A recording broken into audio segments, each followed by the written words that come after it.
Okay, so it's time for another little video. So what I've been doing is trying to suss out the maximum scrub issues. What I've noticed is, I'm not sure if we're going to be able to see it, but I've got a red line in there. There you go. Now the red line, when I didn't have it up on the ramp, well actually, sorry, it was a bit lower on the ramp. I was able to draw that red line, whereas now I can't.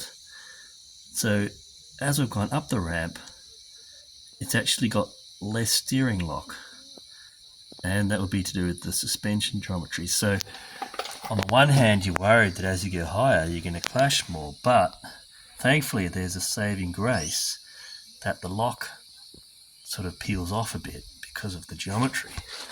So you can see here that it is touching the body mount, which has been chopped. I'm probably going to have another go at that.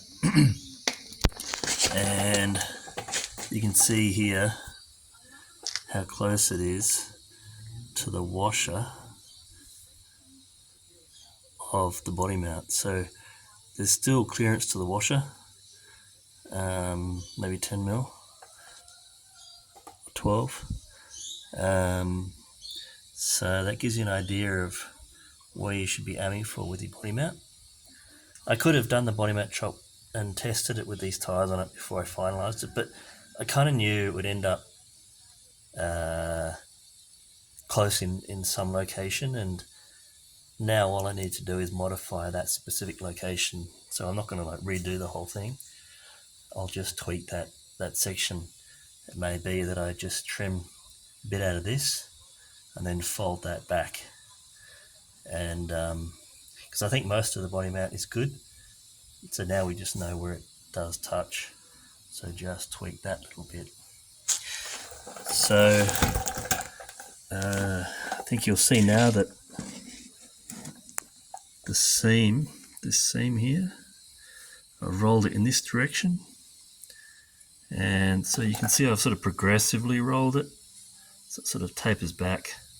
So this point hasn't been tweaked, it's still in the same location, which is good for reattaching the inner guard. At least I think I'm reattaching the inner guard.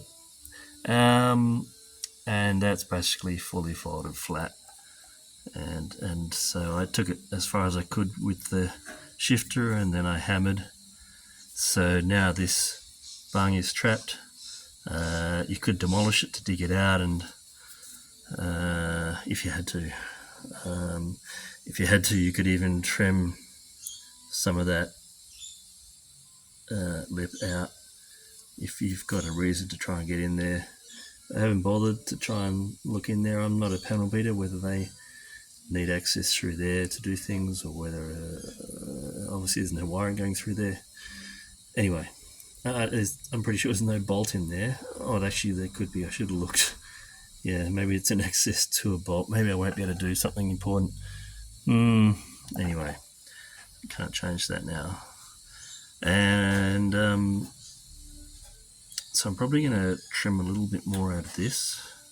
It's currently close to flush with that, but I think what I'll do is just trim a little bit more out of that, and then I'll put a lip on this. So I'll fold this up, maybe just a 5mm lip to get some strength back into it.